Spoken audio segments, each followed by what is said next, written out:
Hey friends, I'm Landa, and today I'm going to show you 4 different watercolor techniques that you can use with your watercolor paints or with my watercolor kits. I'm also going to show you some specific tools and techniques on how to use my watercolor kits. So let's grab our kits, grab your paints, and get started. See you there. The first thing that we're going to do is activate the paint just like you would your regular paint. So typically you would spray a tray of watercolor paints to kind of activate them and wake them up a little bit. You can do the exact same thing with the paints that are on your cover card. So my tip to you is to just take your brush, give it a drip or a drop on each one of those paints. And you'll notice that if I immediately start painting with this, it's going to be pretty light, but after you let the water kind of seep into the paint after maybe one to 2 minutes, then it's going to be in a much better place for you to use because it's just going to wake it up, just like I said. So that is my first tip. So activate your paint by putting the drops of water on it. And then just wait a couple minutes. Another tip is that you can actually take this before you even activate your paint and just cut off that top part. Some people like to do this because it keeps the paint away from their reference image. So then you could kind of have your paints out here and then your reference image, or put it to the side, whatever makes it, makes the most sense. So that's another option. So that is your paint. It's professional watercolor paint. It's really concentrated. So these teeny little dots of paint actually go really quite far. And just to show you, I've already painted this gnome kit that I have, and I still have tons and tons and tons of paint. So now I want to move on to the brush. I'm gonna just set this aside just for a quick second while my paint is activated. I'm just gonna put that there. Now you might have one of these 2 brushes. There is no difference really. When there's supply chain issues, I just swap one out for the other. So they both work exactly the same. One's really just shorter. So that's it. So those are your brushes. A couple tips with the brushes is that whenever you're using them, if you want to get a really nice fine line with your brush, I'm gonna first look at that. Now my paint is much more activated over here. Look at how dark that is. All right, so whenever you're trying to get a fine line with your brush, you roll the brush in your paint, roll it like this. Let me move this so you can see. So I'm gonna roll my brush in that paint. And then whenever you have your brush vertical, you're gonna that's how you can create really nice thin lines. And then whenever your brush is angled, it makes it very easy to create wider lines. Grab some more water so you can see that. So the angle of your brush is going to determine the thickness of your line. So that's your second tip here. So hold it vertically to create those thin lines, and also roll your brush while you're grabbing the paint. So see how I just rolled it? So you kind of roll it like this and then hold it vertically. And that's just me adding some extra pressure. But I can create really nice, delicate lines as long as my brush is vertical. Okay? All right, my next tip is the palette paper. So the palette paper is that little square sheet. Let me grab it. Oh, here it is. Okay, so this is your palette paper. It has a shiny side and it has a matte side. The shiny side is the side that you're going to use to mix all your paint. So this palette paper is just like your traditional palette. It's shiny. It's not going to soak up anything, and that's where you can mix your colors. So unless I specifically say mix colors on the image outline in your directions, you're always going to want to mix these colors on your palette paper. So let's just show you a quick little example here. So there's my nice red, my blue, there's my purple, okay? So if I say, if part of the directions are mixing the colors, that's where you're going to mix it. Typically what I like to do too is I like to swatch it out. So use every part of your card to test out colors and things like that. Okay, and then finally your directions. So your directions are pretty detailed. I have every single step, but you want to read through all of the instructions first before you even wet your paints.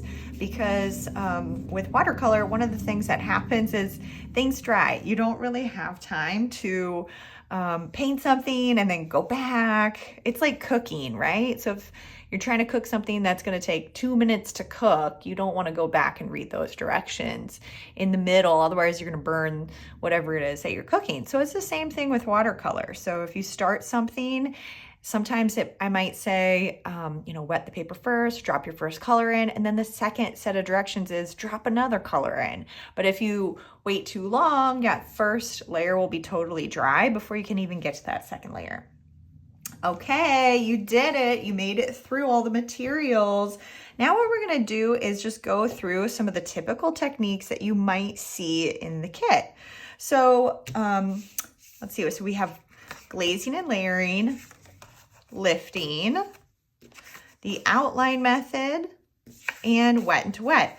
We're going to start with wet into wet first because this is a very traditional, typical technique that you're going to see in watercolor. You're going to see these terms over and over and over again. It's for fun stuff, it's for detailed stuff, it's everything in between. The first technique is the wet into wet technique. Like I said, this is the most commonly used technique in watercolor, although there's just, you kind of use all of them kind of mixed together. So whenever it says wet into wet, that means that you're going to wet the surface first before you add any paint.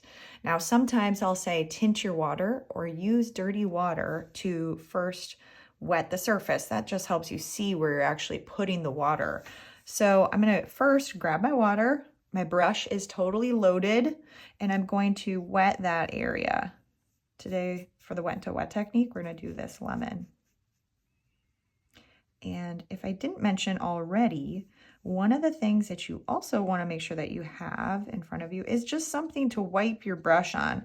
That could be a rag, it could be a paper towel. I like to use these little Swedish dishcloths and I cut them up because you can wash them in the washing machine. And it's just really good for the environment, or better for the environment. Okay, now that I've thoroughly wet the surface of my paper, I can drop in some color. So when I say drop in, that means I'm going to grab some paint. And I could literally drop it like that and it's going to flow wherever the water goes. Or it means that I am purposely putting it down. And I typically start with the shadowed side because what happens when you do the wet into wet technique, your paint is going to flow, so it's going to expand. So wherever you drop that paint, you can immediately tell I was behind this little gray line right here with the paint, but now it's spreading that way. So that's why it's important to always start with the darker side before when you first apply that paint. And now if you hear me say on a video, or if you see in your directions, it says wiggle that out or blend it out. So that just means you can dab off some of that paint, and then I'm going to just touch the edge of where I dropped that yellow in, and I'm gonna wiggle that out so that it moves to where it needs to go. Okay, the surface is still wet. So ideally, if this was my painting, I'm going to add more color to it. And again, while the surface is wet, this is still the wet into wet technique. And we do this for a couple different reasons, because one of the first and main reasons that I use it is to create a really nice soft gradient. So anything that goes from dark to light or light to dark. And when you do the wet into wet method, you get these really soft edges instead of hard edges. So that's the purpose on that. And the other thing too is when you're painting directly, you end up leaving a lot of brush stroke lines on your painting, which is not always ideal. So if you want that soft texture, then you need to use the wet into wet method. Okay. Now I'm just having fun. You're like, Landa, move on to the next step. Okay, so that is the wet into wet technique. One of my tips for you is you want to wet the surface so that it definitely is covered in water, but you don't want it to be shiny. If it's shiny or it looks like it's kind of pooling up, that means that you've used too much water. The second tip that I have for you when you're using the wet into wet technique is the smaller the shape or the section is that you're painting, the less likely you're going to want to use the wet into wet technique. Even if it has some soft texture to it, you really want to make sure that you can control the paint. And the smaller the area is, the harder it is to actually control it in that space. So what I would do, especially like this stem right here, I'm not going to do the wet into wet technique. I would do something like this leaf. I could do the wet into wet technique there because I can control the paint within that space. Okay. All right, great. So this is the wet into wet technique. The next technique that we're going to cover is the outline method. This is one of my own personal techniques. I just am kind of a quick painter sometimes, and I find that it creates just as nice softness as the wet into wet technique in a much quicker time. Maybe I'm just impatient. All right, so let's go ahead and move on to that. This is called the outline method. This is my own personal technique because I guess I'm just an impatient painter sometimes. So the first one we covered was wet to wet. The outline method is direct painting with a little bit of blending. So I'm just grabbing some alizarin crimson to start. And you paint an outline. So it's just what it sounds like. So I'm going to paint an outline, and just like the wet into wet method, I'm going to start in the shadow areas. Okay. So there's my outline. I'm not going to outline the whole thing, and you'll see why in just a second. I'm stopping short of where the lightest area needs to be. So here's my outline. I'm going to wash my brush out. This is where the directions would say wash your brush and use a clean, damp brush to blend it out. So I painted directly onto a dry surface, and I'm using my damp brush.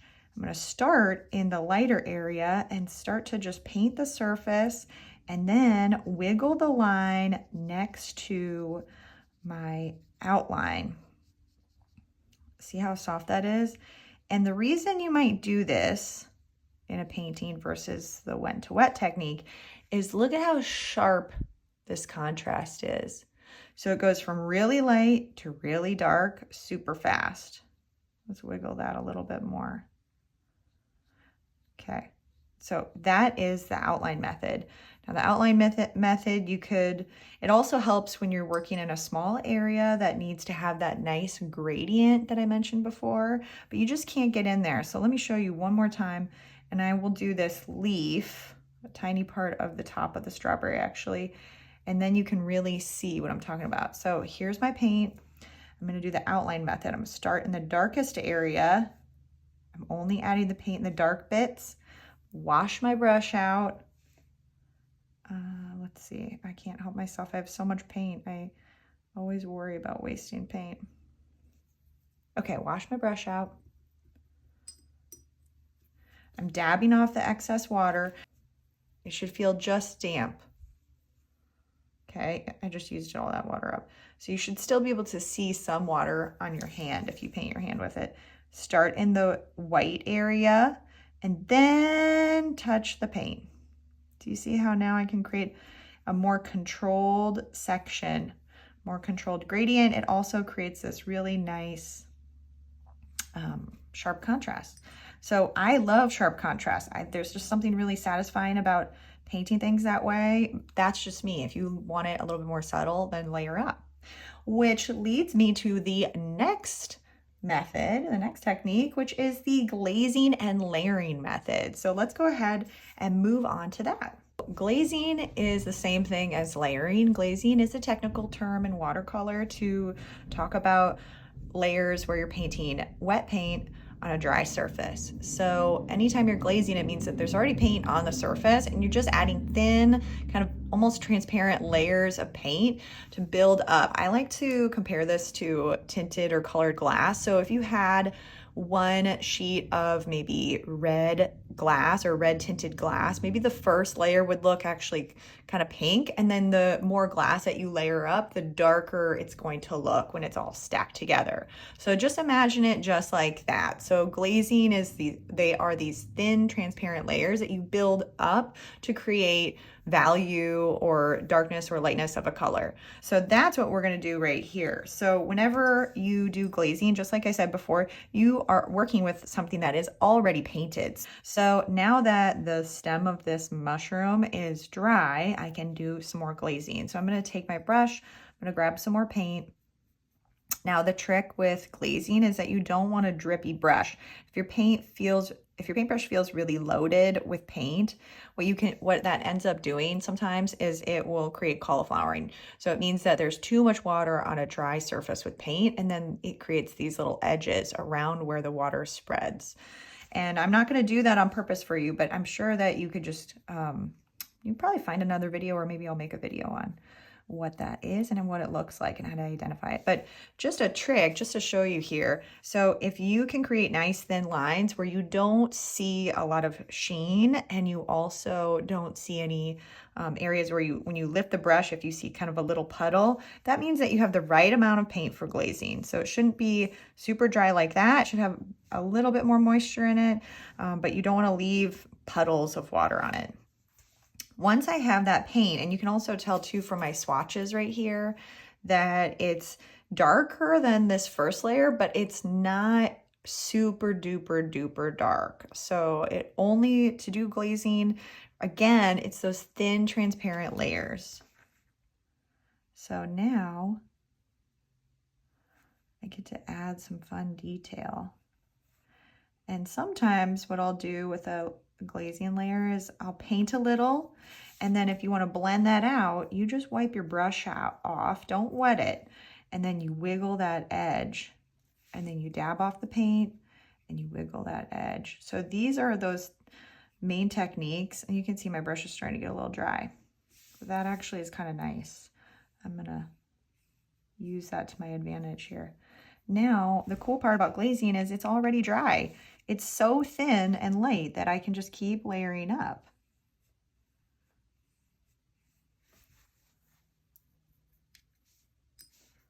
But remember, you don't want it to be super dry and not super wet. And now I can add all these fun details, and I don't know what I'm trying to say. Yeah, I can just add all these fun details. And I can clean up these edges. There we go. That looks pretty. Maybe I should do a funky mushroom like this as a kit.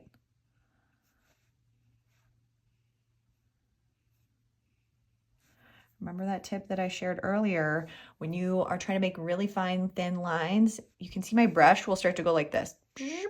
Another tip is to actually hold your wrist too. I tell my students this a lot in my in-person classes. Hold your wrist, because it's going to help steady you. So sometimes if you're just feeling a little shaky, maybe you got too much coffee in the morning or other reasons, just hold your wrist. I call this the two-hand touch. It's the same thing I used to do in ceramics. Sometimes all you would need to do when you're on the wheel and you needed a steady hand is even your pinky, like having a pinky touching another surface was just enough to steady you. And now I can go back over this. See how I can slowly intensify that edge? And it's such a thin layer, but it's also an important addition. So the more realistic you're trying to make something, you probably end up using a lot more of the glazing technique, just because you can add a lot of really super fine detail that you can't add when you're doing the other methods. Okay, now I'm just having a lot of fun. Okay, can't stop painting. Okay, that looks pretty stinking cute. That is it for the glazing and layering technique. We have one last one if you're ready to stick around, and that is lifting. You're not going to do this too much in my kits because they're so small, but it is an important technique. So let's try it. So lifting is really just removing some of the paint on the surface to create a highlight or a soft area. And I think this bird is a good example because the breast of the bird will be nice. It's nice and rounded. And so that's where I'm going to lift the paint to make it look light, because usually things that are rounded, they look realistic in a painting if they have a light spot in the middle or on the edge. So first I'm just going to paint as I normally would. You can lift either when the paper is wet or when it's dry, but you're going to get different results when you do either. let's see, I don't know, what kind of bird am I doing here? I'm just kind of adding some colors. Guess we're doing a lot of purple today.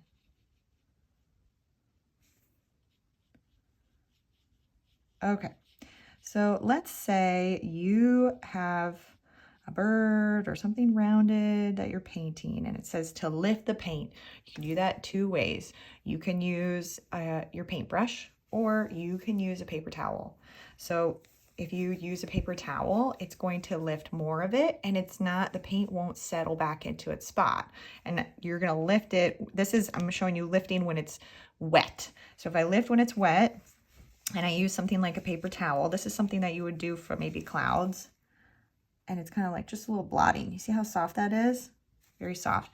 I can also lift with my brush, and you do want some water in your brush. You don't want it to be super dry, kind of like when we were blending with our clean damp brush. So a little bit like that.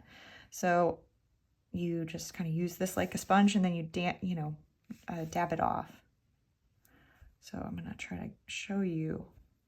Maybe I'm gonna do feathers here. So I'm kind of pressing and soaking up that paint, and that's lifting. So either using your brush to kind of soak up the paint and remove the paint, or using a paper towel or something like that, or a sponge, both are considered lifting. This is kind of cool. Let's just drag that in. That looks nice. There we go. Just having fun now. So lifting was when I was removing, right? Not adding. So that is lifting when the surface is when it was wet. Now, when you are lifting when the surface is dry, it's kind of similar, except it's going to leave an area, kind of like a halo around that area that you lifted. So you kind of have to wet the surface. I'm wiggling it because you're reconstituting the paint, and then you can kind of lift it out. It's just, today we covered a lot of different things. You learned about glazing, you learned about the wet to wet technique, learned about lifting and the outline method. So no matter if you're using one of my kits or you're painting at home, I hope you learned a lot today, and I hope to see you again next time. Bye-bye.